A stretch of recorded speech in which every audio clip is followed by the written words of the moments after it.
27 नवंबर 2008 मुंबई। रात के लगभग 1 बजे ताजमहल पैलेस होटल की ऊपरी मंजिलों से आग की लपटें उठ रही थीं। खिड़कियों के शीशे टूट चुके थे, गलियारों में धुआं भर चुका था। कहीं गोलियों की आवाज गूंज रही थी, कहीं लोग कमरों में खुद को बंद करके बैठे थे। कुछ लोग अपने परिवारों को आखिरी फोन कर रहे थे। और इसी बीच मुंबई से लगभग 1100 किलोमीटर दूर दिल्ली के पालम एयरबेस पर कुछ लोग तेजी से तैयार हो रहे थे। काले कपड़े, bullet proof jacket, MP5 submachine gun, night vision उपकरण। ये थे भारत के सबसे प्रशिक्षित सैनिक, NSG, नेशनल सिक्योरिटी गार्ड। कुछ घंटों बाद उन्हें देश के इतिहास के सबसे कठिन आतंकवादरोधी अभियान में उतरना था। लेकिन उस वक्त किसी को नहीं पता था कि यह ऑपरेशन लगभग 3 दिनों तक चलेगा। 26 नवंबर 2008 मुंबई। रात 8 बजे के बाद अरब सागर की लहरों पर एक छोटी नाव आगे बढ़ रही थी। उसमें 10 युवक बैठे थे। उनके पास AK-47 राइफलें थीं, ग्रेनेड थे, सैकड़ों गोलियां थीं और एक ऐसा मिशन था जो पूरी दुनिया का ध्यान मुंबई की ओर खींचने वाला था।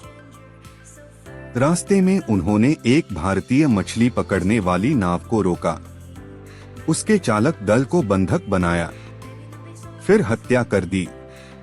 अब उनके सामने मुंबई थी, भारत की आर्थिक राजधानी, लाखों लोगों का शहर, और उनका लक्ष्य था जितना संभव हो सके उतना अधिक आतंक फैलाना।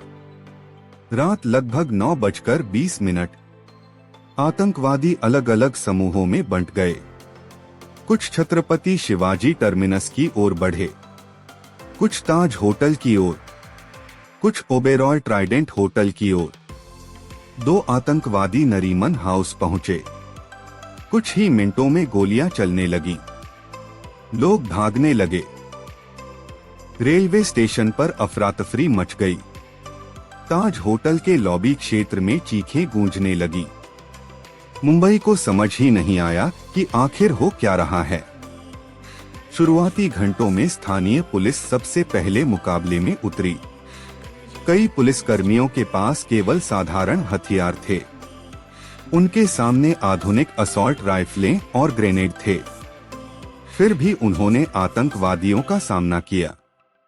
इसी दौरान महाराष्ट्र ATS प्रमुख हेमंत करकरे, अतिरिक्त पुलिस आयुक्त अशोक कामटे और वरिष्ठ पुलिस निरीक्षक विजय सालस्कर आतंकवादियों की तलाश में निकले।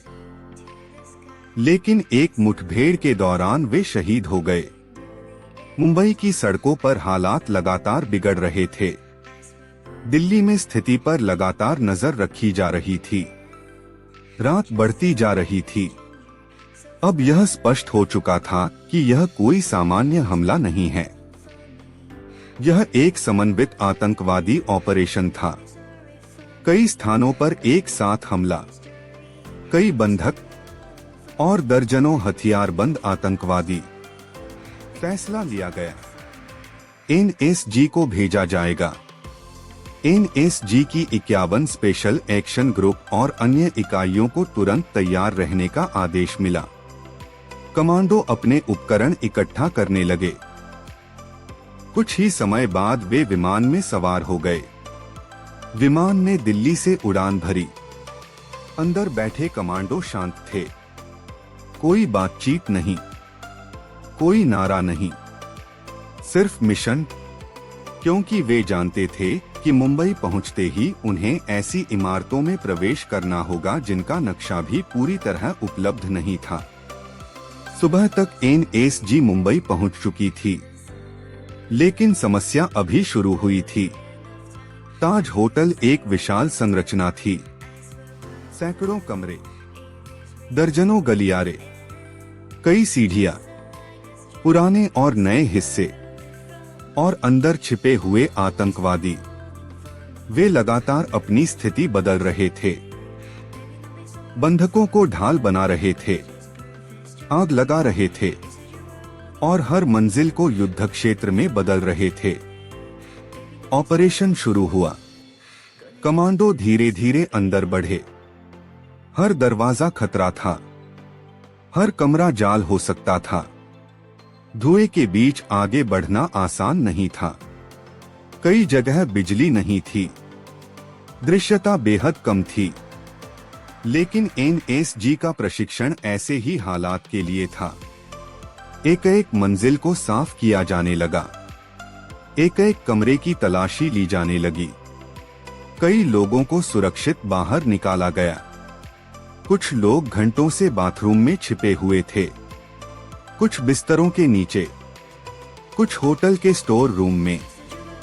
जब उन्होंने कमांडो को देखा तो उन्हें पहली बार लगा कि शायद वे बच सकते हैं। उधर ओबेरॉय होटल में भी स्थिति गंभीर थी। वहां भी आतंकवादी कई मंजिलों पर फैले हुए थे। कमांडो 2 दिशाओं से आगे बढ़े। धीरे धीरे क्षेत्र को सुरक्षित किया गया। एक एक बंधक को बाहर निकाला गया, लेकिन हर सफलता के साथ खतरा भी बढ़ रहा था, क्योंकि आतंकवादी जानते थे कि अब उनका सामना भारत की सबसे प्रशिक्षित इकाई से है। नरीमन हाउस का ऑपरेशन अलग था। यह एक बहुमंजिला इमारत थी। आतंकवादी ऊपर मौजूद थे। सीधे प्रवेश करने का मतलब भारी नुकसान हो सकता था, इसलिए एक अलग योजना बनाई गई। हेलीकॉप्टर बुलाए गए। कमांडो को ऊपर से उतारने का निर्णय लिया गया। मुंबई के ऊपर उड़ते हेलीकॉप्टर से रस्सियां नीचे छोड़ी गईं। दुनिया भर के टीवी चैनल यह दृश्य दिखा रहे थे। एनएसजी कमांडो रस्सियों के सहारे नीचे उतरे। उनके नीचे हथियारबंद आतंकवादी थे। एक छोटी सी गलती और पूरा ऑपरेशन खतरे में पड़ सकता था। लेकिन कमांडो आगे बढ़ते गए, कमरे दर कमरे, मंजिल दर मंजिल। आखिरकार नरीमन हाउस भी सुरक्षित कर लिया गया। ताज होटल का ऑपरेशन सबसे लंबा चला। धुआं लगातार बढ़ रहा था। आग कई हिस्सों में फैल चुकी थी। कमांडो और अग्निशमन दल साथ काम कर रहे थे। हर मंजिल पर नई चुनौती सामने आ रही थी। कभी गोलीबारी, कभी विस्फोट, कभी फंसे हुए नागरिक, कभी गलत सूचना, लेकिन ऑपरेशन जारी रहा। इसी दौरान एक नाम सामने आया, मेजर संदीप उन्नीकृष्णन, एनएसजी के बहादुर अधिकारी। एक मुठभेड़ के दौरान उनका साथी घायल हो गया। उन्होंने उसे बचाने की कोशिश की, फिर आतंकवादियों का पीछा करते हुए आगे बढ़े। उन्होंने अपने साथियों से कहा, ऊपर मत आना, मैं संभाल लूंगा। कुछ देर बाद गोलियों की आवाज आई। मुठभेड़ खत्म हुई, लेकिन मेजर संदीप उन्नीकृष्णन वीरगति को प्राप्त हुए। उनका बलिदान 26/11 की कहानी का स्थायी हिस्सा बन गया। लगभग 60 घंटे बीत चुके थे। पूरी दुनिया की निगाहें मुंबई पर थीं। आखिरकार अंतिम आतंकवादी भी मार गिराए गए। ऑपरेशन समाप्त घोषित किया गया। ताज होटल के ऊपर से धुआं धीरे धीरे कम होने लगा। सुरक्षा बल बाहर निकलने लगे, थके हुए लेकिन सफल। हमले में 160 से अधिक निर्दोष लोग मारे गए, सैकड़ों घायल हुए।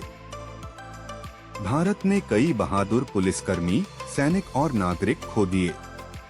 लेकिन इस त्रासदी ने देश को एक और चीज दिखाई। जब हालात सबसे कठिन होते हैं तो कुछ लोग पीछे नहीं हटते, वे आगे बढ़ते हैं। मुंबई की वह रात खत्म हो गई, लेकिन उसकी याद आज भी जिंदा है।